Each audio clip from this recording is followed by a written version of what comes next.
Podcast. Con las noticias de la Unidad para las Víctimas y las historias de vida de los sobrevivientes del conflicto. Podcast. Escúchenos, descarga y pasa la voz. Podcast. Hoy, 28 de junio, en el Día de la Ciudadanía LGBTI, el equipo de comunicaciones de la Unidad para las Víctimas preparó un sencillo homenaje para aquellos que han sido afectados cruelmente por el conflicto armado colombiano. Y es por eso que queremos destacar estas historias de valentía y arrojo, como la de Sofía Vela, una mujer comprometida, enamorada de la vida, luchadora y guerrera por los derechos de quienes merecen respeto. Las costumbres y tradiciones que yo más recuerdo era estar en la mesa compartiendo con toda mi familia, estar en la finca viendo los animales, viendo los cultivos, cocinando con mis papás, construyendo la casa del campo, disfrutando los paseos de olla, compartiendo con mis hermanos mayores, escuchando sus cuentos, sus canciones, sus enseñanzas. Recuerdo con mucha gratitud todos los ejemplos que mi madre nos enseñaba, el amor que mi papá siempre nos profesó y nos demostró hasta el último momento en el que estuvo con nosotros. Las montañas y el frío de la ciudad capital más alta del país, aquella que fue construida sobre Unza, la capital de la Confederación Muisca Chibcha, mejor dicho, la bautizada por los españoles como Tunja. Estas tierras le dieron la bienvenida a ella a este mundo. La vida la llevó a buscar trabajo fuera de Boyacá. Pasó por el Bichada con multinacionales en altos cargos y la vida le cambió drásticamente. Lo que me llevó a ocupar buenos cargos, afortunadamente, pero eso mismo coaccionó a ser un blanco de la guerra, sobre todo por el cobro de vacunas y por la necesidad de coaccionar a esas empresas a que pagaran diferentes tipos de dineros para manipular la entrada y la salida de los productos que se llevaban a cabo en explotación. Esta administradora de empresas agropecuarias especializada en poscosecha y otros estudios, dicho sea de paso, sabe que la manera de sanar las heridas es la fe y el compromiso de la gente que trabaja con firmeza. Realmente todo mi desplazamiento, mi secuestro, las violencias hacia mí y hacia mi género, hacia mi familia, hacia mi esposo, se dieron por la incidencia que hice siempre a beneficio de las comunidades que estaban en el entorno en donde yo desarrollaba mis gestiones laborales, porque finalmente para mí siempre ha sido muy importante trabajar en pro de la comunidad, creer en la gente, tener fe en que algún día todo esto va a cambiar. Ha servido para subsanar cualquier tipo de dolor y simplemente cerrar el capítulo, pasar la hoja, porque de nada sirve quedarse llorando sobre la leche derramada, dice el dicho coloquial.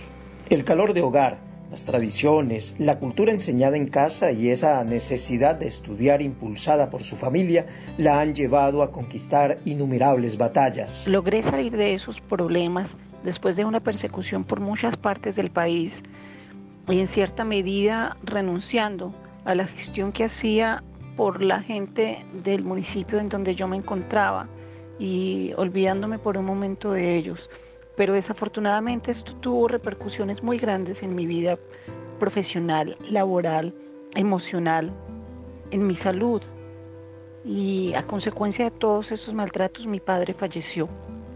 Terminé en Armenia, Quindío, porque ya no sabía para dónde más irme realmente y tenía mi hermana, que también es víctima del conflicto armado, quien había llegado al Quindío por referencia de algún otro familiar del esposo que ella tenía.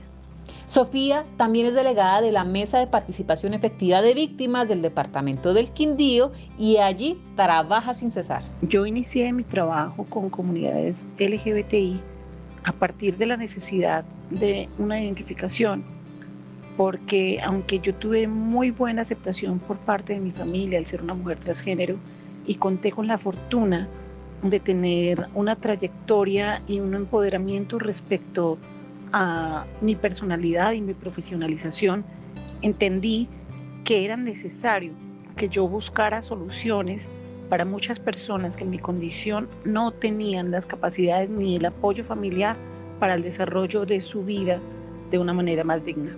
Mi trabajo como lideresa delegada del enfoque LGBTI de la Mesa de Participación Efectiva, yo trato de desarrollarlo de manera plural, entendiéndose el término plural como la necesidad de involucrar a todos los enfoques diferenciales y hechos victimizantes y trabajar de una manera conjunta y articulada con el objetivo de subsanar y reparar en ciertas medidas a todas las víctimas del conflicto armado colombiano.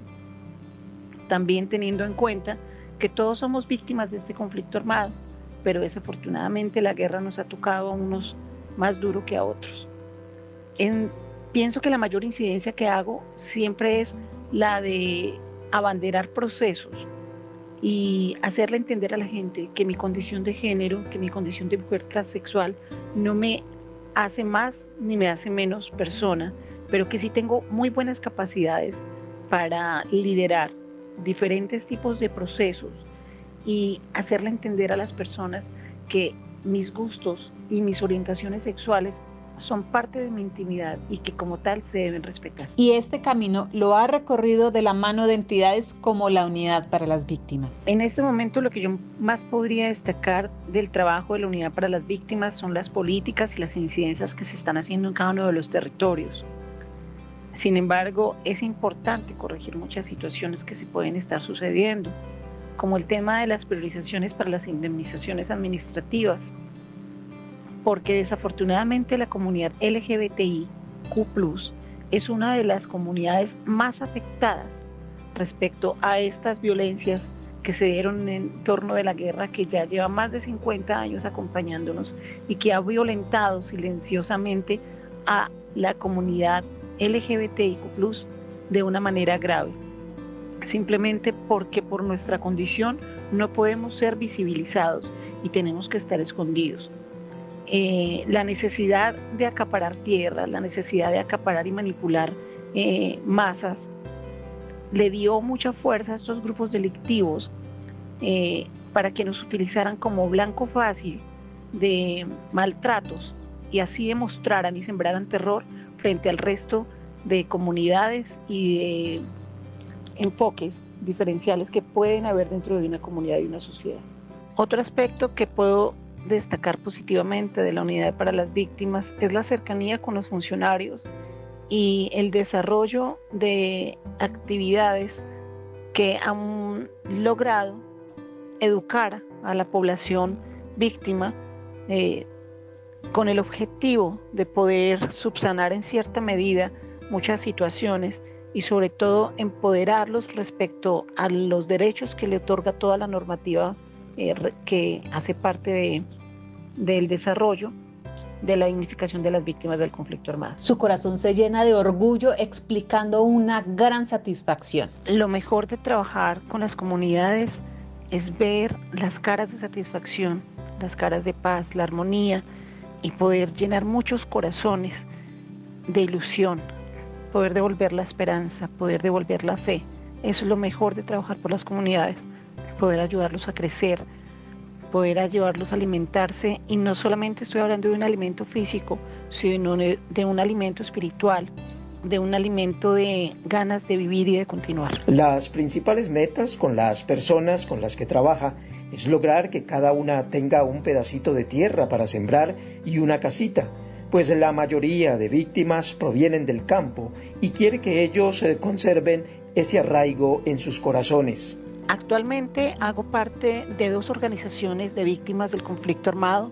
Una de ellas es ASMUFARE, quien hace incidencia para mujeres campesinas víctimas del conflicto armado, multiculturales. En esta organización tenemos mujeres de todos los hechos victimizantes y enfoques diferenciales, lógicamente con sus familias que también hacen parte de esta organización, y hemos logrado impactos importantes para la comunidad. Y también hago parte de ASOCODEAR, que es una organización de víctimas del conflicto armado, quienes también trabajan con la población LGBTI para la dignificación y beneficio de las personas de escasos recursos y pobreza extrema víctimas del conflicto armado. Sueña y sueña y sueña dormida y sueña despierta, pero sigue soñando. mi mayor y más grande sueño es poder tener mi casa propia y un pedazo de tierra en donde poder sembrar, en donde poder dignificar mis manos al abrazar cada uno de los frutos que esta tierra nos pueda proveer para mí, para mi familia. Y de manera profesional, mi más grande logro es poder hacer una carrera consular. Actualmente me encuentro adelantando estudios de administración pública territorial y he hecho algunas incidencias con las administraciones municipales y departamental que pienso que esa gestión y este desempeño por la protección de los derechos humanos me van a apalancar hacia mi sueño profesional. Actualmente tengo pues como mi principal proyecto terminar la carrera que emprendí, ya estoy terminándola afortunadamente y tengo un sueño, proyecto y una ilusión tan grande de poder tener un pedacito de tierra que se me volviera al menos un poquitico de todo lo que se me perdió para poder construir una casita y poder sembrar muchas más plantas, porque no hay nada más sabroso que estar debajo del techo de uno y poder cosechar lo que con tanto amor uno siembra. Esta mujer empoderada, llena de virtudes, pero con mucha humildad para servir a todos, independientemente de su género, raza o etnia, trabaja por enseñar, que es entender la pluralidad de las personas y la necesidad de trabajar articuladamente. Para la conmemoración del 28 de junio del Día del Orgullo LGBTIQ+, yo les abro mi corazón para pedirles con toda humildad que busquemos la manera de encontrar una paz, pero una paz que nazca desde nuestras familias, desde nuestras casas, desde las personas con quienes compartimos. Tenemos que empezar a renunciar a ser fichas de unos intereses de unos pocos que buscan el beneficio propio y que no buscan el beneficio de un colectivo. El Día Internacional del Orgullo LGBTIQ+, yo hago un llamado a todas las personas a quienes pueda llegar estas palabras y es entender las diferencias y amarnos como somos, amarnos humanos, amarnos diferentes, amarnos altos, amarnos bajitos, amarnos gorditos, amarnos blancos, negros, de colores, amar la diferencia que nos hace tan buenos colombianos y que nos hace personas realmente frente a muchísimas situaciones que puedan presentarse de discriminación. Llamo a la gente de mi comunidad LGBTI para que derrotemos esta discriminación, porque la guerra no es contra nosotros, tampoco es con nosotros. La guerra ya es una palabra que debe salir de nuestras bocas y de nuestras cabezas y de nuestros corazones. Es la paz la que tenemos que empezar a empoderar. Aquella mujer enamorada de su esposo, del estudio, de la siembra, de la tierra, de su alzadón y de sus botas de caucho, consiente cada día a sus gallinas, a sus mascotas, que son sus fieles compañeras que le ayudan a construir un país en paz. En 10 años me veo, si Dios me lo permite, siendo cónsul representando a nuestro país Colombia, buscando puertas y ventanas para que todos tengamos muchas posibilidades, para que en medio de esta globalización se replique la necesidad de una paz en todo nuestro territorio nacional y lógicamente que esto sea impactado a toda Latinoamérica. V Podcast. Las voces y las historias de la reparación integral. V Podcast. Escúchenos, descarga y pasa la voz.